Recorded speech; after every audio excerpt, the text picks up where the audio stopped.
Hey everyone, the coach here, and if you're tuning in to the page today, I'm going to kind of do my weekly shoe tip and running tip and whatever it is kind of tip that I'm doing here. Sometimes I don't know, these things pop into my head.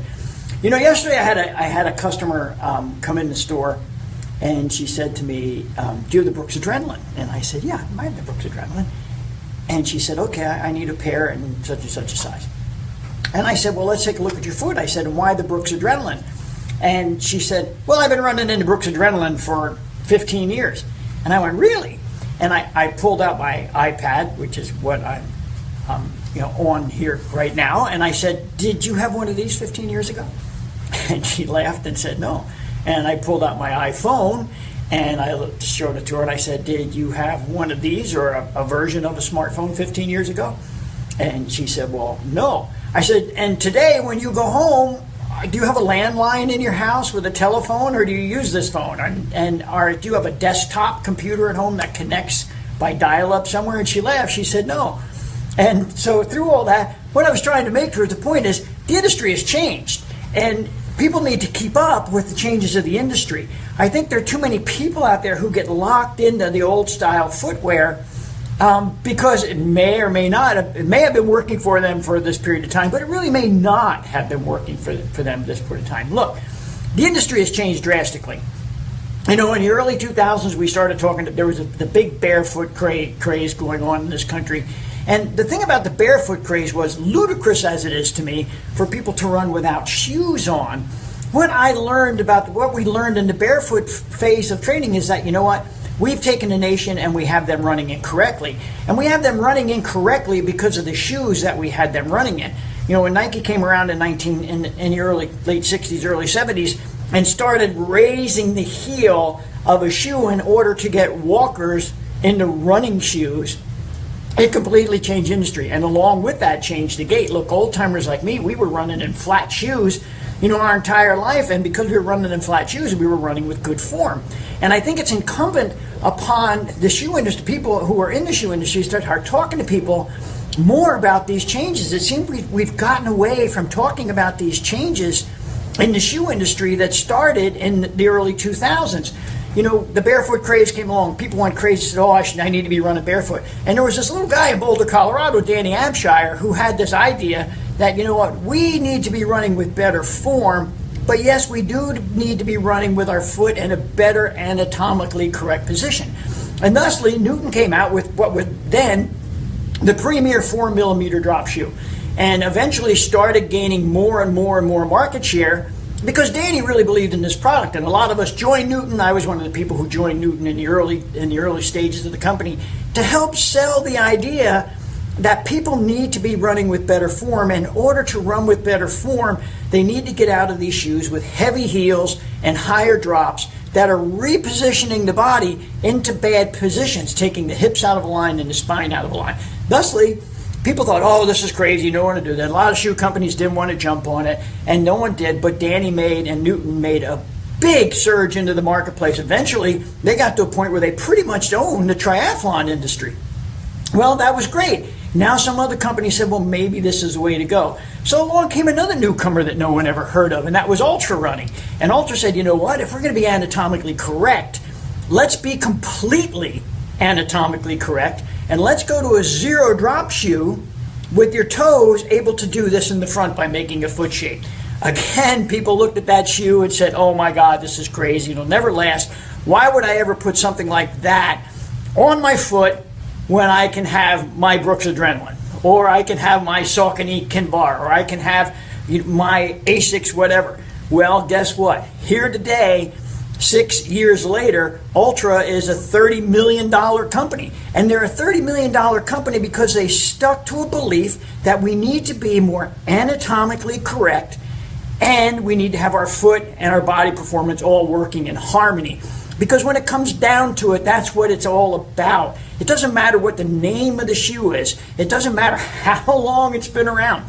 They're ancient technology. It's time to go. Look, 40 years ago, we weren't doing open heart surgery. Now we do open heart surgery on an outpatient basis almost. So we need to understand that there's changes in the industry.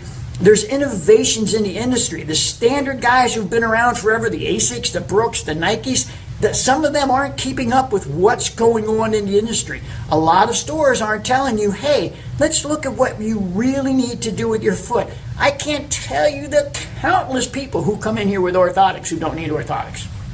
And we're finding out more and more. There are more and more studies happening. There's new releases out of Australia that are talking about how orthotics and the repositioning of the foot in the long run actually does more damage than it does help. And here's a little tip. Orthotics don't fix plantar fasciitis. So if you go to a podiatrist and he says, well, I'm going to make you an orthotic and that's going to fix your plantar fasciitis. No, it's not. All it's going to do is reposition your foot, take the pain away, weaken that arch. You want to do just the opposite. You want to strengthen that arch. You want to work on the underlying symptoms that are causing that plantar fasciitis and get to the source and treat the calf, treat the leg, treat the Achilles, treat the foot. All those things are what clears plantar fasciitis. And then for a while you need to rest, and then you need to be in a shoe with a stiff bottom that's not flexible. So you're not doing any more damage to that plantar by flexing all the time like this. That's how you fix it, not with an orthotic. But that's a different soapbox. My point today is there are a lot of new shoe companies out there that are doing things right. We're learning as technology changes, we don't need to be in these clunker overcorrective shoes that again are stopping the foot from moving through its natural motion and adding strength to the foot and the ankles and the lower legs. We need to be in shoes that help us run better. And they help us run better by allowing your foot to perform in its much more natural state. And that's what I want you to look at when you go in your shoe stores. Whether it's my store or someone else, you call me up. You really need to be talking to the people behind the counter. I'm so tired of seeing 16-year-olds. Look, I talk about this all the time, my flat feet and how misshapen my foot is. And I love nothing more than to walk into one of our local shoe stores and have the local 16-year-old or 18-year-old or 20-year-old who runs track at Oregon or whatever tell me that I need a corrective shoe. I've been running in neutral shoes my entire life because of my running form and my foot strength and my ankle strength and my leg strength. Those are the keys to running successfully. Then you want a shoe that actually aids in that performance. And how does it aid in that performance? One, by being more anatomically correct. Look, not everyone can run in zero drop. I'm not here to harp the benefits of zero drop. What I am here to harp the benefits of is lower drop shoes. I don't carry a shoe in my store that has more than a 6 millimeter offset from heel to toe. Bottom line, that's the qualification for being in my store, because no one should be in a shoe with a higher offset than 6 millimeters. To me, that's even a little bit high. 5 millimeters and lower is what you should be looking at. Your toes should be able to comfortably function in the front of a shoe. The old days of this pizza-shaped shoe with the wider heel coming in, squeezing your toes like that, needs to go away. If you're getting in a shoe and it's doing like that, it's not doing the right thing for you, because again, you're putting pressure on the forward part of the shoe, pushing the foot down like that, squeezing your toes together, and all these things can lead to injuries, not just in the forefoot where you might suffer from a Morton neuroma, but the tightness of that squeeze affects the whole of your lower leg, and that moves all the way up through this great kinetic chain of ours to do more damage throughout the entire leg and hip area. So look, you got to start being smart. Let's throw out all the old notion, Brooks, Asics, Nike, because these are the big names and they've been around for 30 years. Start looking at innovative products. Start looking at people that are on the edge of new technology. We've been moving through technology like a bat out of hell since the 60s. Things are changing. The shoe industry is changing. So the science of training is changing. We know more about the human body now when it comes to training runners, training triathletes, than we have ever in the history of the sport. That's why we're allowed to get people to train better, more efficiently, with less injuries, because of the new understandings we have of what's going on.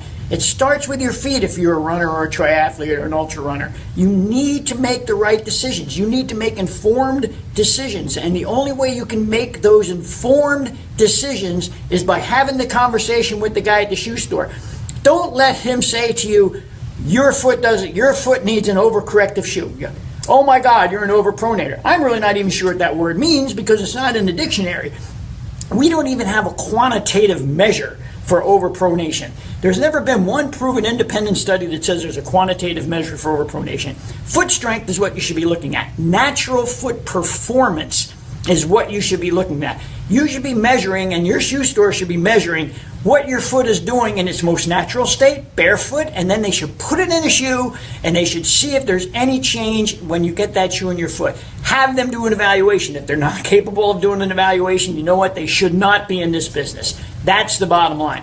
We should not be putting people's feet on shoes on people's feet just because they walk in the door and their friend liked it, or they saw the ad on television, or they're the sponsor for a race. Shoes are very, very important to your foot health. They're very, very important to your training health. They're very, very important to your racing health. Don't take them for granted. Ask the right questions. Well, what does my foot perform like? Is my foot strong? Is my foot weak? Why do I need this? Because I'm flat-footed. You're just telling me because I'm flat-footed that I need this? Foot shape has nothing to do with foot performance. And all of these things need to be evaluated in the process of buying a shoe. Get out of the box, folks. Look, the old-timers have been around for a long time. Okay? Doesn't mean they're necessarily right. Doesn't mean they're necessarily wrong. You know, some of these companies have made changes. Brooks has a line that has come down to a 4mm line. So they've made a corrective change in what they're doing. Not all the other companies have. If there's a company out there that isn't staying up with the times, that doesn't understand the physiology because they just want to sell shoes. Look, my store's across the street from a Dick's. There's some brands over there, all they care about is throwing their shoes out on the market. If they're in that kind of store, because there isn't a kid over there who can help someone get into proper footwear. And so you want to be very, very careful about what you're doing. You want to have a great evaluation when you go into your shoe store. You want them to take the time to talk. I had a guy in here yesterday, another guy with an orthotic. So I've been in orthotics for 15 years. I said, why are you in orthotics? He said, well, I had an IT band problem. I said, do you still have an IT band problem? He said, no, I haven't had one for 10 years. And I said, well, why are you still in the orthotic? Don't you think it's time to get that body trained back to where it should be? Your body wants to operate in a natural state. It doesn't want corrective devices moving and pushing and changing the things that it's doing. It wants to operate in its most natural state. And that's with everything aligned. Ears, shoulders, hips, knees, everything aligned. And when we start taking these higher drop shoes and pushing the foot up like that, and here we go, look what happens. Everything comes out of a line when we do that. And that's the way we're walking around, putting pressure on our bodies that we don't need. Look, be smart. That's what I'm saying. Be smart. Be open-minded. Think about not product. Think about your foot. Think about your physiology. Think about what's going to work for you. Because I'm telling you, there's some of the old school products out there that have been around for a long time are not the shoe that you want on your foot. As always, be healthy, train smart. If you have any questions, shoot me an email, prsfit@gmail.com, and have a great day, everyone.